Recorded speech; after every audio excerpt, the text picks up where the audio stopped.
زمانے میں لوگ اپنی دعاؤں سے مایوس ہو کر دوسرے دعائیں اس لیے کرا رہے ہیں کہ دعوت اللہ کو چھوڑے ہوئے ہیں. یہ اصل وجہ ہے، کیونکہ صحیح روایت میں ہے کہ جو امت برائی کا حکم کرنا چھوڑ دے گی، برائی سے روکنا چھوڑ دے گی، پھر یہ دعا کرے گی تو ان کی دعائیں اللہ کے یہاں قبول نہیں کی جائیں گی. اگر یہ نیک لوگوں سے دعا کے لیے کہیں گے تو ان کے حق میں ان کی دعا بھی قبول نہیں ہوگی. بلکہ یہاں تک فرمایا کہ امت اگر دعوت کو چھوڑ دیتی تو وحی کی برکات سے محروم ہو جائے گی. بسم اللہ الرحمن الرحیم. السلام علیکم ورحمۃ اللہ. حضرت جی مولانا سعد صاحب دامت برکاتہم کا بیان سماعت فرمائیے.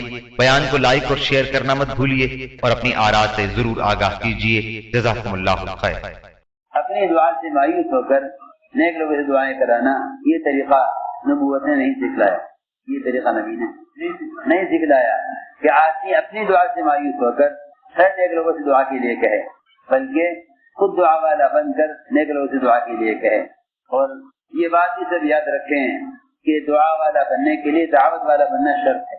دعا والا بننے کے لیے دعوت والا بننا شرط ہے. اگر دعوت نہیں دیتا تو دعا کی قبولیت سے محروم ہے. میرے دوستوں بزرگوں عزیزوں، دعاؤں کے بارے میں ہم سے دو غفلتیں ہو رہی ہیں. دعاؤں کے بارے میں ہم سے دو غفلتیں سب سے ہو رہی ہیں، اور وہی وجہ ہے اصل حاجتوں میں سے اور ضروریات میں سے اور اسباب میں سے برکتوں کے ختم ہو جانے کی. دو غفلتیں ہم سے ہو رہی ہیں. ایک غفلت تو یہ ہے کہ جس وقت سے متعلق جو دعا ہے اس وقت دعا کو نہیں مانگتے. حالانکہ اگر غور کیا جائے مسلم دعاؤں میں تو حاجتوں سے کہیں زیادہ بڑھ کر مستقل دعائیں ہیں. مستقل دعائیں ہیں. اگر کسی شخص کو کوئی حاجت کبھی پیش نہ آئے اور یہ ساری حاجتیں بغیر دعاؤں کے پوری ہو جائیں، تب بھی حاجت دعاؤں کا اتنا بڑا ذخیرہ ہر مومن سے دعا کا مطالبہ کر رہا ہے، لیکن مسلمان ہر موقع کی دعا کا اہتمام نہیں کرتا. اگر ہم صبح سے شام تک ہر موقع کی دعا کا اہتمام کر لیں تو میں سمجھتا ہوں یا حاجتیں پیدا ہی نہ ہوں یا پیدا ہو بھی جائیں تو اسباب کے استعمال سے پہلے پوری ہو جائیں. ہم دعا جب کرتے ہیں، جب اسباب اختیار کرنے کے بعد اس اسباب میں کامیابی نظر نہیں آتی پھر دعا کا نمبر آتا ہے. حالانکہ دعا ایسی چیز ہے جو تمہیں سبب کی طرف جانے سے پہلے کامیاب کر دے، تمہیں سبب کی طرف جانے سے پہلے کامیاب کرے. دعا ایسی چیز، یہ تو میں آپ کو بتا دوں، یہ تو ناکامی کا راستہ ہے کہ سبب اختیار کرنے کے بعد دعا مانگی جائے. یہ تو جب آدمی اسباب میں تھک جاتا ہے اور ناکامی نظر آنے لگتی ہے اور اسباب سے آمدنی اور اسباب کے مسائل کا حل ہونا نظر نہیں آتا، تب آدمی دعا کی طرف متوجہ ہوتا ہے.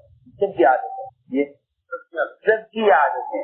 سب دعا کا خیال ہی جب آتا ہے جب اسباب سے مایوس ہو جاتے ہیں.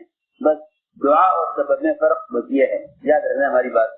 دعا اور سبب میں فرق یہ ہے کہ سبب اللہ کے غیر کی طرف جانا اور دعا اللہ کی ذات کی طرف جانا. یہ سبب اللہ کے غیر کی طرف جانا اور دعا اللہ کی طرف جانا، یہ فرق ہے دعا اور سبب میں. اس کا مطلب اسباب کا اختیار نہ کرنا نہیں ہے. اس کا مطلب یہ ہے کہ اللہ کو مقدم کرو سبب پر، اللہ کو مقدم کرو سبب پر. اسباب کا مؤخر کرنا ہے، اسباب کو مؤخر کرنے کا حکم ہے، چھوڑنے کا حکم نہیں. یہ سمجھے بات نہیں. اسباب کو پیچھے کرنے کا حکم، اسباب کو پیچھے کرو.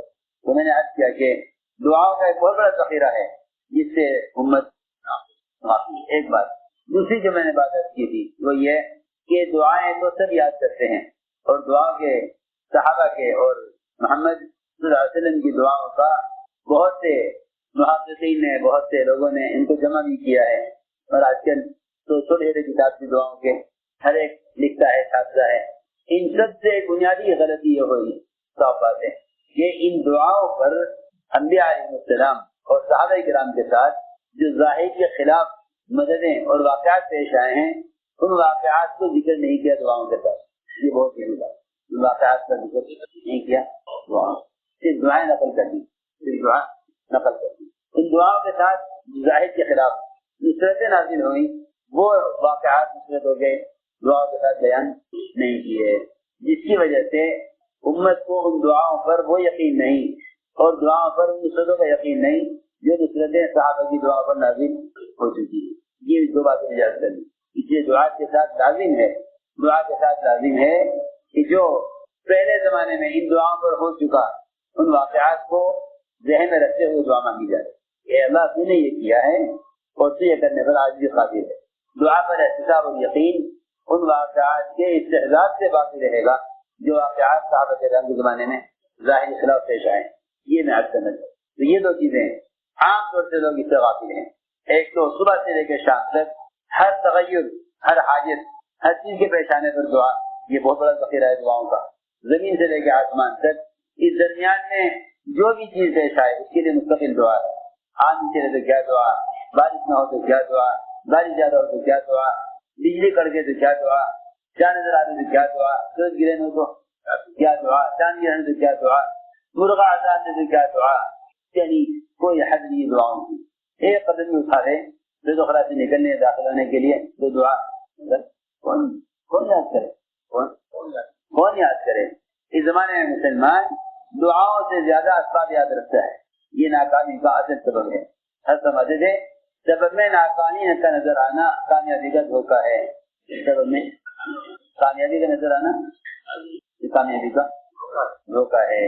سبب میں کامیابی کا نظر آنا کامیابی کا دھوکہ ہے. فرماتے تھے یہ تمہیں دعا کے ذریعے کوئی عمل, تمہیں دعا کے ذریعے کوئی کام ہوتا ہوا نظر آنے لگے تو پھر یہ مت سمجھنا کہ میں دعا والا بن گیا. یہ نہ سمجھنا یہ دعا والا بن گیا, بلکہ جب تمہیں دعا سے کوئی کام ہوتا ہوا نظر آنے لگے تو اللہ تعالیٰ کی طرف اس بات کی طرف اشارہ ہے کہ اب تم تقوی پر جمے رہنا, تقوی پر جمے رہنا تو دعائیں قبول ہوتی رہیں گی. اور اگر یہ سوچ کے بے فکر ہو گیا کہ مستجاب دعوت بن گیا, اللہ کا عجیب نظام ہے. جو دعا کی قبولیت کے آثار دیکھنے کے وقت, جو دعا کی قبولیت کے آثار دیکھنے کے وقت اپنے گناہوں کو یاد کر لے تو اللہ تعالیٰ اس کے لیے حاجتوں کو ہمیشہ کے لیے پورا فرما دیتے ہیں. اور جو دعا کی قبولیت کے وقت اپنے اعمال کو, نیکیوں کو دیکھنے لگے اس کے اندر دعویٰ پیدا ہو جاتا ہے. اللہ تعالیٰ فوراً خیر کو واپس لے لیتے ہیں.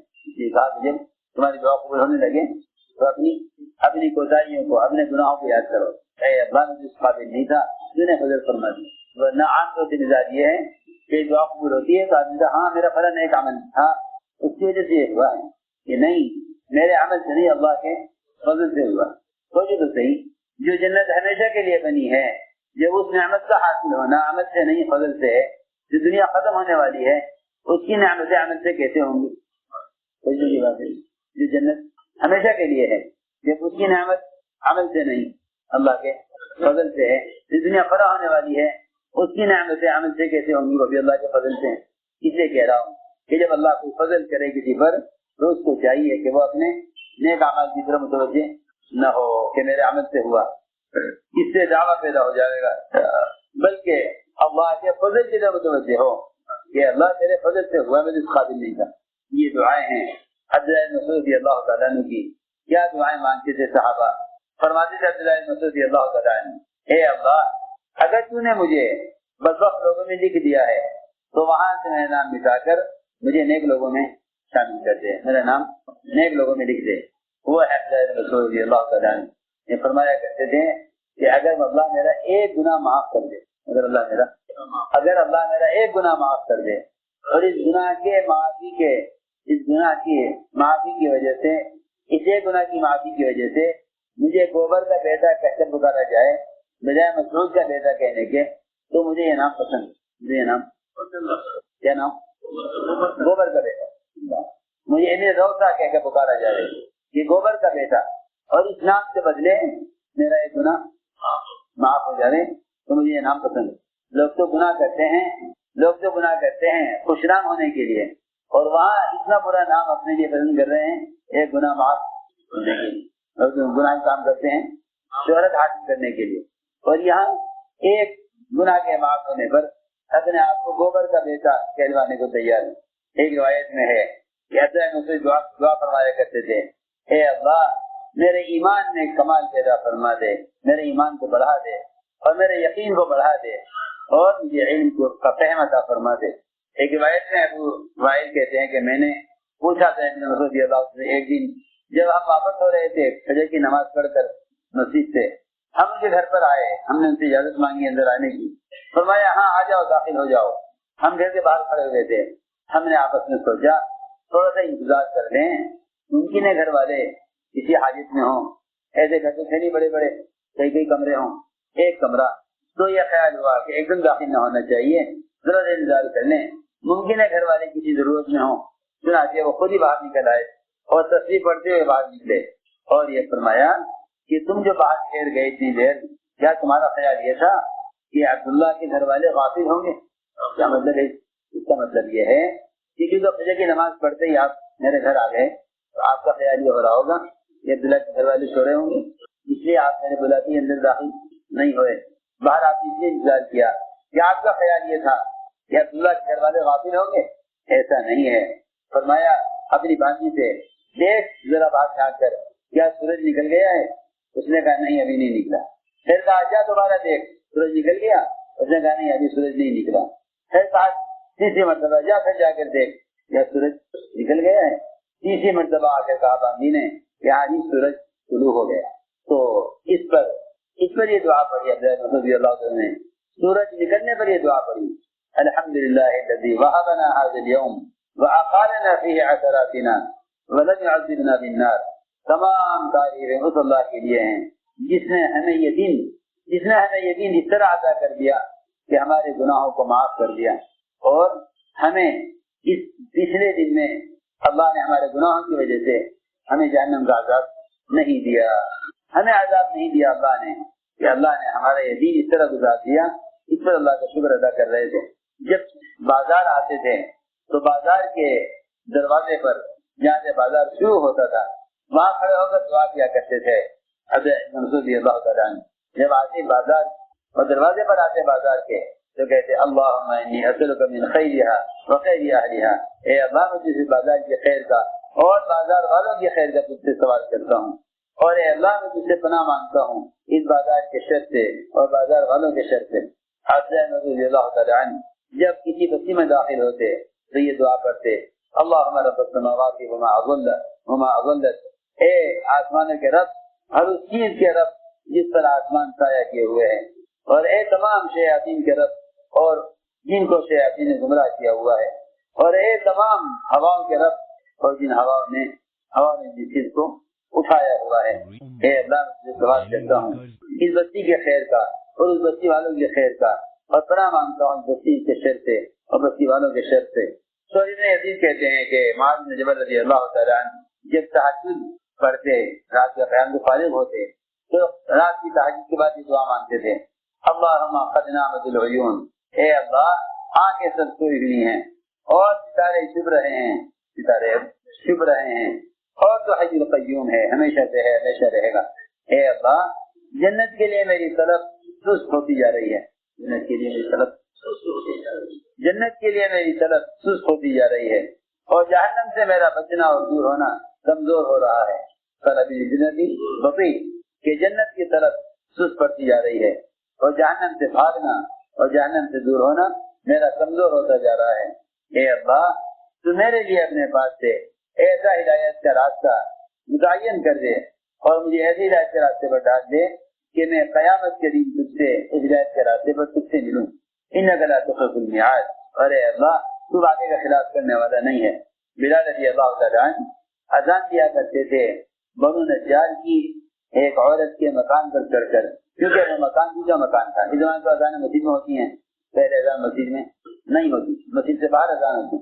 یہ ایک اونچے گھر تھا، سب سے لمبا گھر جو تھا مدینے کا، اس پر چڑھتے تھے بلال رضی اللہ عنہ، اور وہاں چڑھ کر اذان دیا کرتے تھے، اور صبح ساجد سے پہلے وہ گھر پر لیٹ جایا کرتے تھے اور صبح ساجد کا انتظار کرتے رہتے تھے، یہاں تک کہ جیسے ہی صبح ساجد ہوتی تو ایک انگڑائی دیتے سستی دور کرنے کے لیے، پھر اس قریش کی ہدایت کے لیے دعا کرتے جن قریش نے ان کو نکالا ہے مکے سے، اور کہتے تھے اے اللہ میں تیری تعریف کرتا ہوں اور تیری حمد کرتا ہوں اور تجھ سے مدد چاہتا ہوں اس بات پر کہ تو قریش کو اپنے دین کا قائم کرنے والا بنا دے۔ یہ دعا کرتے تھے۔ ایک دن حضرت بلال کا کبھی ناغہ نہیں ہوا اذان سے پہلے قریش کے لیے ہدایت کی دعا مانگی، ایک دن ناغہ نہیں ہوا، ہر روز۔ اور کہتے خدا کی قسم میں نہیں جانتا کہ بلال نے اذان سے پہلے کبھی قریش کی ہدایت کے لیے دعا کرنا چھوڑا ہو میں نہیں جانتا. بلال رضی اللہ تعالیٰ جب اپنے بستر پر آتے تو یہ دعا کرتے اللہم تجاوز عن سیئاتی، اے اللہ میرے گناہوں کو معاف کر دے، میرے گناہوں کو معاف کر دے اور میری بیماری کے عذر کو قبول کر دے.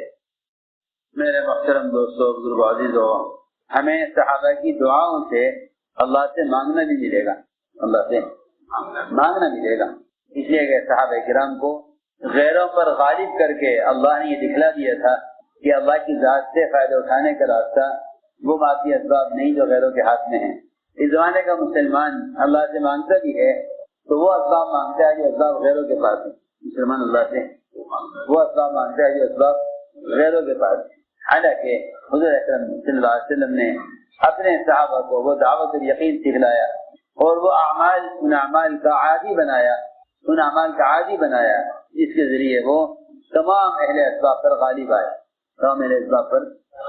آئے اور ان کی نظر میں ان کے مادی اسباب اس لیے حقیق تھے کہ انہیں اللہ سے غیب خزانوں کا یقین تھا جو اللہ سے لے کر بندوں کو دینے والے ہوں وہ بلا بندوں کی دنیا پر نظر کیسے اٹھا سکتے ہیں.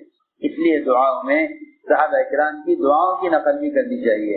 اس طرح صحابہ کرام ہر چیزیں مقتدا ہیں، اس لیے صحابہ کرام دعاؤں میں بھی مقتدا ہیں کہ ان کی دعائیں یاد کی جائیں اور اپنی دعاؤں میں ان کی دعاؤں کو شامل کیا جائے، بلکہ انہی کی دعاؤں کی نقل کی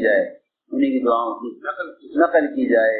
بہت سے علماء اور بہت سے تابعین کہ ان کی مخصوص دعاؤں میں صحابہ کی دعائیں ملتی ہیں اور صحابہ کی دعاؤں میں حضور اکرم صلی اللہ علیہ وسلم کی جامع دعائیں ملتی ہیں. حضور اکرم صلی اللہ علیہ وسلم نے اپنے صحابہ سے متعدد صحابہ سے فرمایا کہ تم جو مانگو گے وہ ملے گا، جو مانگو گے وہ ملے گا. اس سوال میں اس بات سے امتحان تھا کہ ہم دیکھنا چاہتے ہیں کہ تم کیا مانگتے ہو، فرمایا جو چاہو گے وہ ملے گا. کہ میں غور کر کے بتاتا ہوں. غور کیا کہ اگر میں دنیا مانگوں تو دنیا ختم ہونے والی ہے، اور اگر آخرت مانگوں تو آخرت باقی رہنے والی ہے. حالانکہ دنیا کی حاجت اور ضرورت ہوتے ہوئے اور صحابہ میں فقر اور تنگی کے ہوتے ہوئے حضور اکرم صلی اللہ علیہ وسلم کا کوئی صحابی ایسا نہیں ملتا کہ جس سے آپ نے کہا ہو کہ تم جو مانگو گے میں اللہ سے وہ دلوا دوں گا. انہوں نے آپ دنیا کا سوال کیا ہو، کوئی نہیں. بلکہ عائشہ رضی اللہ تعالیٰ عنہ سے اس میں اعظم کو آپ نے اس لیے چھپایا کہ کہیں عائشہ اس کے ذریعے دنیا نہ مانگے. تو آپ صلی اللہ علیہ وسلم صحابہ سے فرمایا کرتے تھے کہ مانگو، جو مانگو گے وہ ملے گا.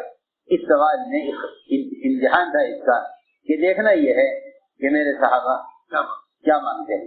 فرماتے ہیں عبیدہ ابن مسعود فرماتے ہیں کہ پوچھا گیا عبداللہ بن مسعود رضی اللہ تعالیٰ عنہ سے کہ وہ کون سی دعا تھی کہ جو دعا آپ نے اس رات میں مانگی تھی جس رات میں حضور اکرم صلی اللہ علیہ وسلم نے آپ سے کہا تھا کہ سل توبہ، سوال کرو تمہارا سوال پورا کیا جائے گا. فرماتے ہیں کہ میں نے حضور اکرم صلی اللہ علیہ وسلم سے یہ عرض کیا تھا کہ میری حاجت یہ ہے اور میں نے یہ دعا طلب کی تھی آپ سے اللہم انی اسألک ایمانا لا یسر. آپ نے فرمایا کہ اس وقت جو مانگو گے وہ تمہیں ملے گا. تو پوچھا گیا تھا عبداللہ ابن مسعود سے کہ تو یہ بتائیے کہ پھر آپ نے کیا مانگا. فرماتے ہیں کہ میں نے یہ دعا مانگی تھی اللہم انی اسألک ایمانا لا یسر، اے اللہ مجھے وہ ایمان چاہیے جو ایمان اپنی جگہ سے ہلنے والا نہ ہو، اور وہ ایمان چاہیے کہ جو ایمان کے حقیقت سے پھرنے والا نہ ہو. وَنَعِمًا لَا يَنْفَدُ، اور مجھے وہ نعمتیں چاہیے جو کبھی ختم ہونے والی نہ ہو. حالانکہ وہ نعمت جنت دنیا کی نعمت ہو ہی نہیں سکتی. یقینی بات ہے کہ وہ نعمت جنت کی ہی نعمت ہے جو کبھی ختم ہونے والی نہ ہو. اور تیسری چیز کہ مجھے آپ کے نبی محمد صلی اللہ علیہ وسلم کا ساتھ چاہیے جنت میں اور جنت کے اعلیٰ درجوں میں. یہ میں نے اس دن دعا مانگی تھی جس دن آپ نے فرمایا تھا کہ عبداللہ جو مانگو گے وہ ملے گا. فرماتے ہیں ابو عبیدہ عبداللہ ابن مسعود فرماتے ہیں کہ میں ایک رات نماز پڑھ رہا تھا مسجد میں، اچانک میرے پاس سے حضور اکرم صلی اللہ علیہ وسلم اور ابو بکر عمر رضی اللہ عنہ دونوں گزرے. آپ نے فرمایا کہ اے عبداللہ جو مانگو گے وہ ملے گا۔ حضرت فرماتے ہیں کہ اس کے بعد میں گیا، جا کر میں نے ان سے پوچھا کہ آخر وہ کیا دعا تھی جو تم نے اس دن مانگی؟ تو عبداللہ نے فرمایا کہ میرے لیے ایک ایسی دعا ہے جس دعا کو میں کبھی چھوڑتا نہیں ہوں، ہمیشہ دعا مانگتا ہوں۔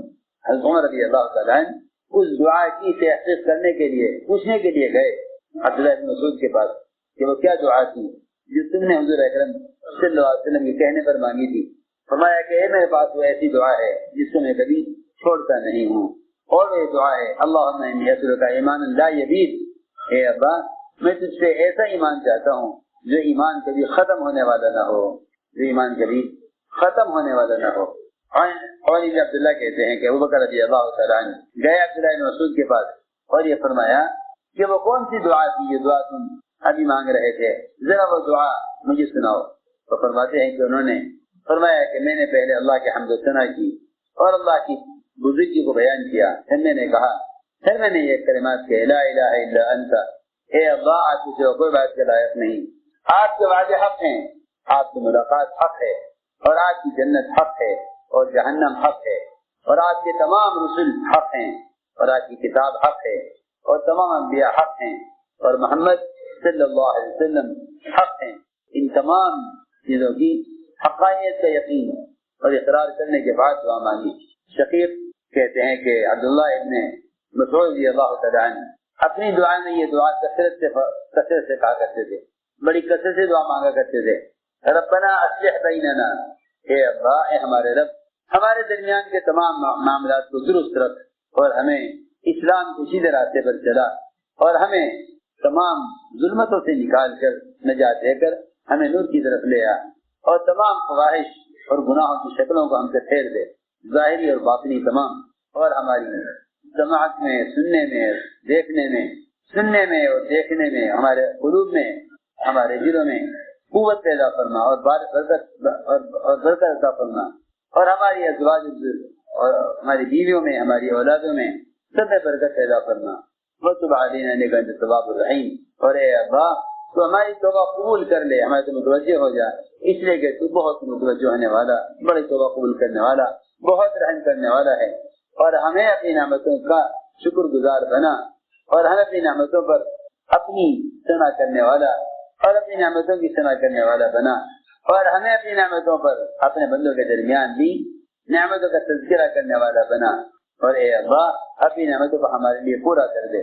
ایک روایت میں ہے ابو الاحوص کہتے ہیں کہ میں نے سنا عبداللہ بن مسعود رضی اللہ تعالیٰ عنہ وہ یہ دعا مانگ رہے تھے، اے اللہ میں تجھ سے سوال کرتا ہوں تیری تمام نعمتوں کا جن کا تو نے مجھ پر انعام کیا ہے، اور اے اللہ میں تجھ سے سوال کرتا ہوں ان تمام آفتوں، مصیبتوں، بلاؤں کے آنے پر جس میں تو نے ہمیں مبتلا کیا ہے، کہ اس کے بدلے میں تو ہمیں اپنا فضل عطا فرما، اپنا فضل ہمیں عطا فرما۔ اے اللہ کہ تو نے ہمیں ابتلا میں رکھا ہے اور تو نے ہم پر نعمتیں نازل کی ہیں، اس ابتلا اور اس نعمت کے بدلے میں تو ہمیں جنت کے اعلیٰ درجے تک پہنچا دے۔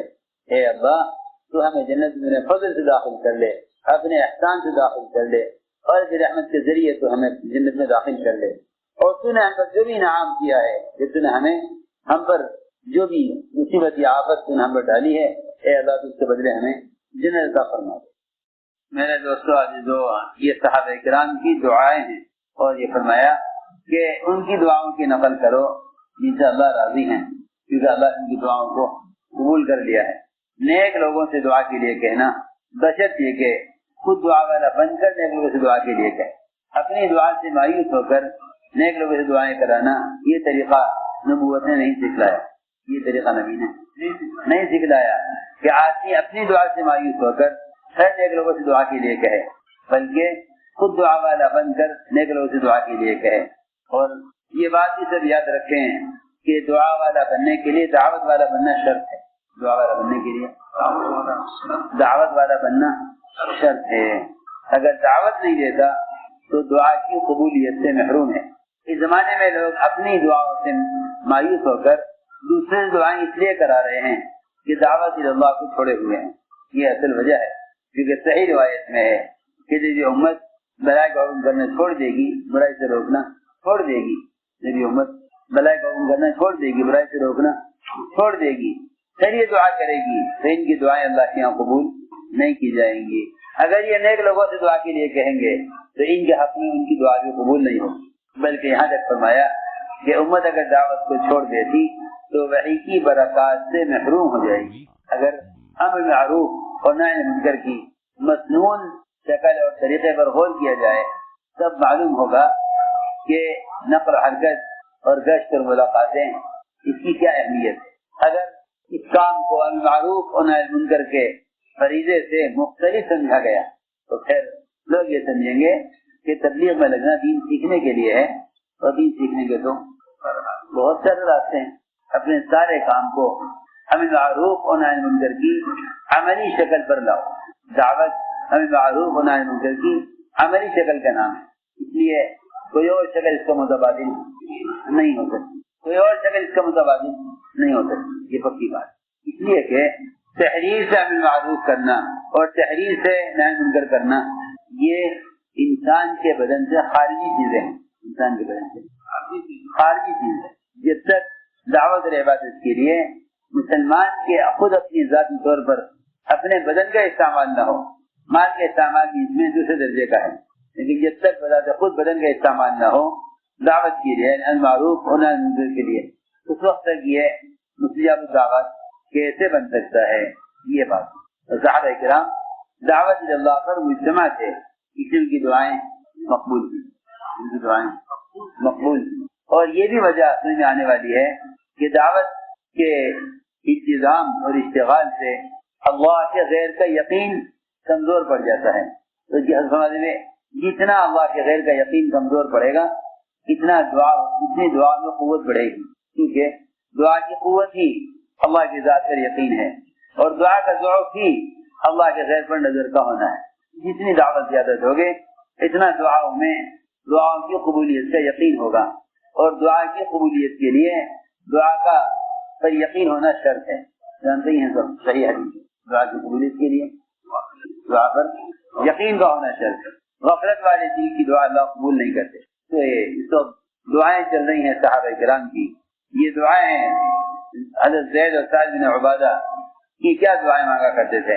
زید بن ثابت فرماتے ہیں کہ وہ یہ دعا مانگا کرتے تھے جب آ کر بستر پر رات کو لیٹتے, اللہم انی اسألک غنى الاہل والمولا واعوذ بک ان تدعو علی رحم قطعتها. یہ دعا مانگا کرتے تھے زید بن ثابت رضی اللہ تعالیٰ, اے اللہ میں تجھ سے سوال کرتا ہوں اپنے لیے غنا کا, یعنی تیرے غیر سے مستغنی ہونے کا, اور اے اللہ میں تجھ سے سوال کرتا ہوں اپنے تمام متعلقین کے غنا کا, یعنی تیرے غیر کے محتاج کبھی نہ ہوں. اور اے اللہ میں تیری پناہ چاہتا ہوں, میں تیری پناہ چاہتا ہوں اس بات سے کہ میں قطع رحمی کروں اور وہ قطع رحمی میرے لیے بد دعا کرے. اور وہ کہتے ہیں کہ سعد بن عبادہ رضی اللہ عنہ یہ دعا فرمایا کرتے تھے, اے اللہ تو مجھے عزت عطا فرما, بزرگی عطا فرما. اے اللہ تو مجھے عزت عطا فرما, مجھے بزرگی عطا فرما. اے اللہ تو مجھے شکر گزار بنا, یا مجھے صفات میرے اندر صفات پیدا فرما. اس لیے کہ کوئی کسی آدمی کو عزت اور بزرگی مل نہیں سکتی جب تک تیرا حکم نہ ہو. دوسری بات یہ ہے مطلب کہ عزت اور مقام اس شخص کو حاصل ہو نہیں سکتا جو اللہ کے غیر کے سامنے ہاتھ پھیلائے. اس لیے عزت اس شخص کے لیے ہے جو دل سے غنی ہو, جو دل سے غنی ہو. اور آدمی دل سے غنی ہو نہیں سکتا جب تک اس کے پاس وہ اللہ تعالی سے ایسا تعلق نہ رکھے کہ اپنی حاجت کو اللہ سے پوری کرائے.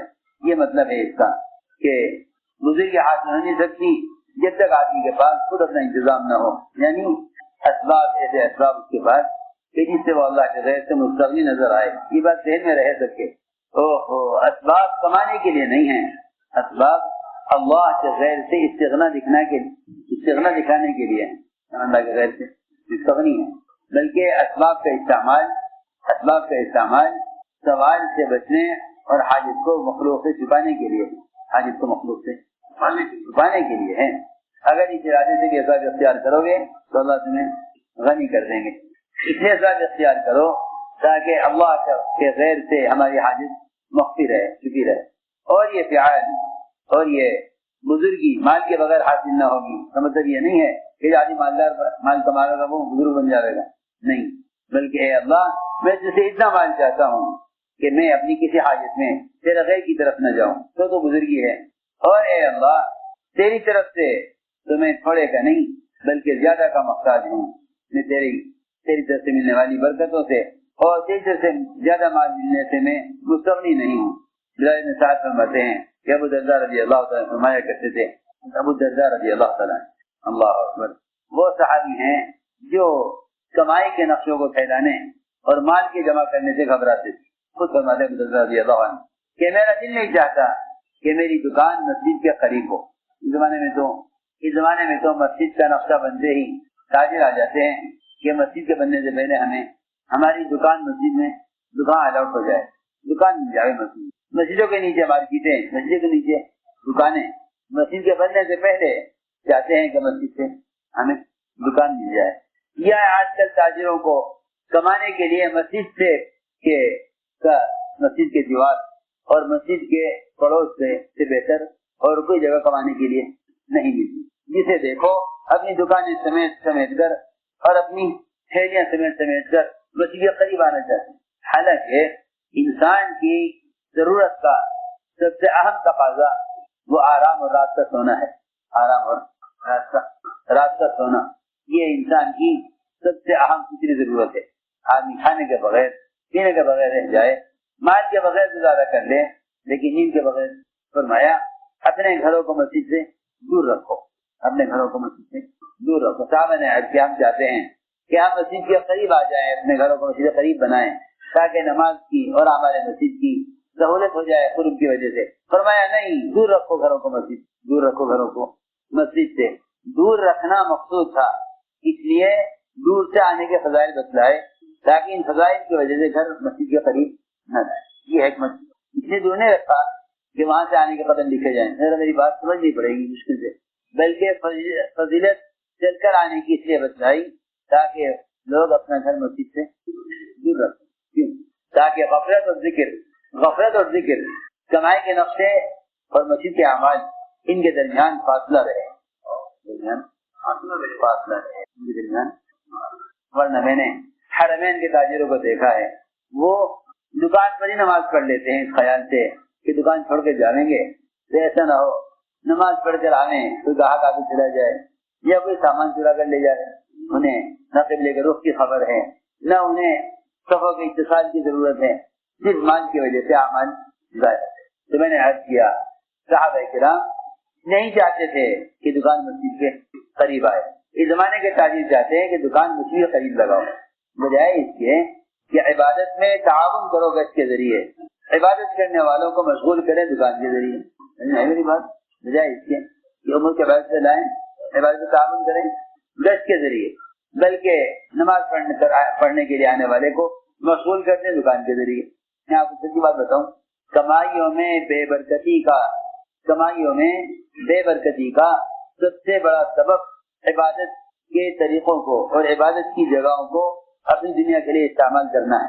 سب سے زیادہ بے برکتی جو آئے گی کمائیوں میں اسے آئے گی عبادت کی جگہوں کو اپنی دنیا کے لیے استعمال کرنے، مسجد میں تجارت کی بات، تجارت کا مال، تجارت کا مشورہ، بیچنے والے سامان کا مسجد کے اندر لانا، یا اپنی چیز کا مسجد میں اعلان کرنا، یا مسجد میں بیچ کر گاہک سے بات کرنا، یا کوئی بھی چیز کا مسجد میں اعلان کرنے والے کے لیے تو بد دعا ہے، بد دعا۔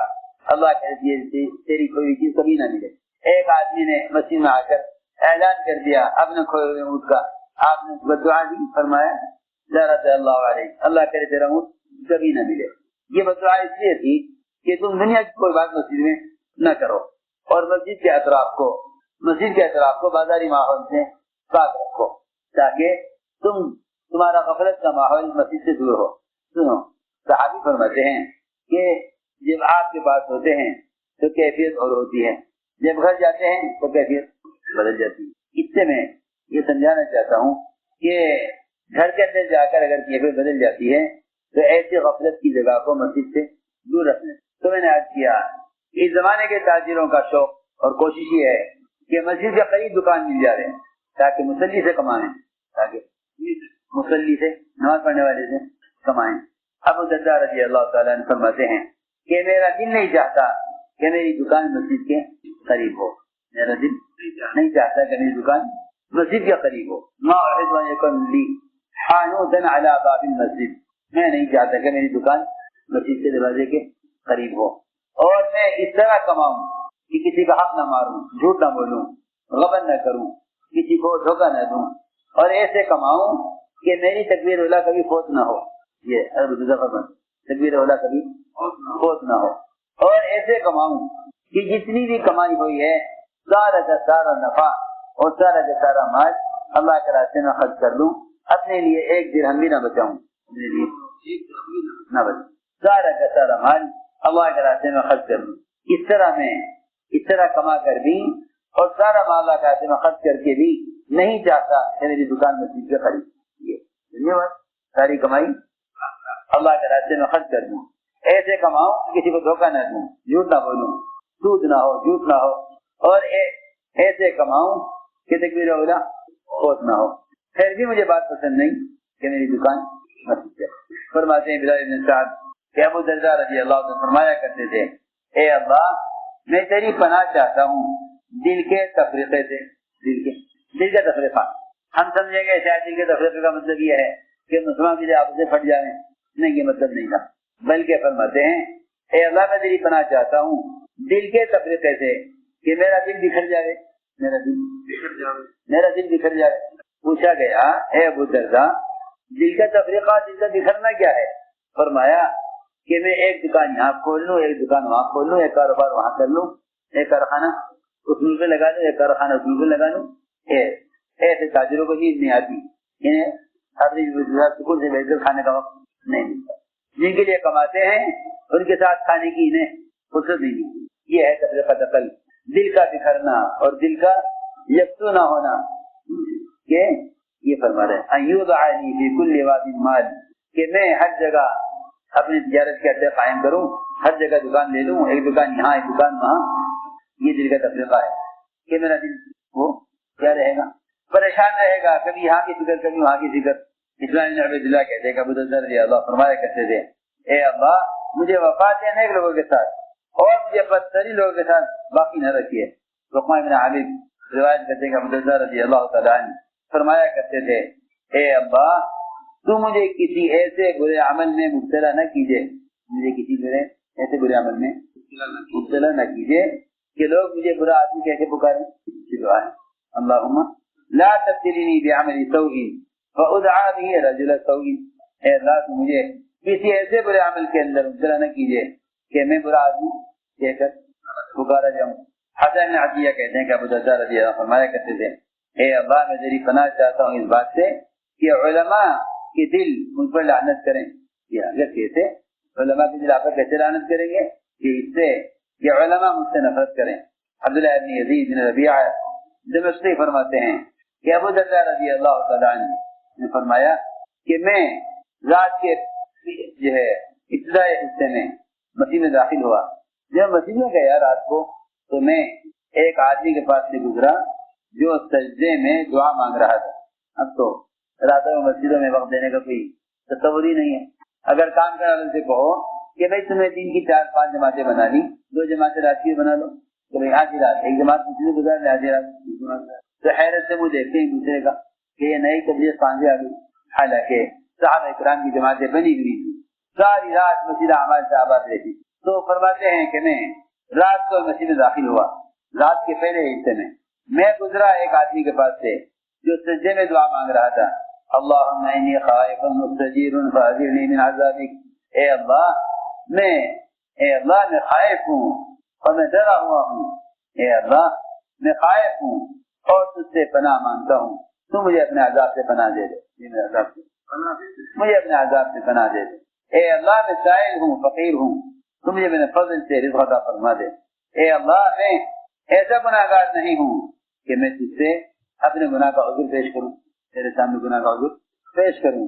میں ایسا گناہگار نہیں ہوں کہ میں اپنے گناہ کا عذر پیش کروں، اور نہ میں ایسا قوت والا ہوں کہ تو مجھے عذاب سے تو میں اپنا بچاؤ کر سکوں یا پھر اپنی مدد لے سکوں. میں تو ایسا گناہگار ہوں جو استغفار کرنے والا ہوں، میں تو استغفار کرنے والا گناہگار ہوں. یہ دعا سجدے میں ایک آدمی مانگ رہا تھا. اللهم انی خائف مستجیر فاجرنی من عذابک وسائل فقیر فارزقنی من فضلک لا مذنب فاعتذر ولا ذو قوة فانتصر ولكن مذنب مستغفر. چنانچہ ابو درداء رضی اللہ عنہ نے اس کی دعا سن کر یاد کر لی. صبح کو جب ابو درداء رضی اللہ عنہ ان کے شاگرد آئے، ان کے ساتھی آئے، تو تعجب سے اس آدمی کی دعا وہ سب کو سکھا رہے تھے. سب کو وہاں طریقہ یہ نہیں تھا، کتاب میں دیکھ لو دعا، وہاں طریقہ یہ تھا کہ جو آدمی کسی کو سنتا تھا، سیکھتا تھا، دوسروں کو جا کے تعجب ہوا انہیں اس کی اس دعا پر. تو رات کو ایک آدمی تنہائی میں دعا مانگ رہا اور اس کی دعا سیکھ کر صبح ابو درداء رضی اللہ عنہ نے اپنے سارے شاگردوں کو اور سارے ساتھیوں کو اس کی دعا پر تعجب کرتے ہوئے سب کو سکھلائی. ثمامہ بن حزن کہتے ہیں کہ میں نے سنا ایک بڑے میاں کو جو اونچی آواز سے پکار کر کہہ رہے تھے اللہم انی اعوذ بک من الشر لا یخلطہ شیء. اے اللہ میں تیری پناہ چاہتا ہوں ایسے شر سے، میں تیری پناہ چاہتا ہوں ایسے شر سے کہ جس میں شر ہی شر ہے، شر کے علاوہ کوئی سے ملی ہوئی نہیں ہے. میں نے کہا کہ یہ بڑے میاں کون ہیں جو یہ دعا مانگ رہے ہیں؟ کہا گیا کہ یہ بڑے میاں ابو درداء ہیں. ایک روایت میں ابو درداء رضی اللہ عنہ فرمایا کرتے تھے اے اللہ میں تیری پناہ چاہتا ہوں، میں تیری پناہ چاہتا ہوں اس بات سے کہ عبداللہ بن رواحہ کا کوئی برا عمل اس کے بھائی کے سامنے آوے جس سے پھر عبداللہ بن رواحہ شرما لے، یہ ابو درداء سے شرما لے. میں تیری پناہ چاہتا ہوں کہ میرے بھائی کے سامنے میرا کوئی ایسا عمل آوے جس سے مجھے شرم آئے. میں اس سے تیری پناہ چاہتا ہوں.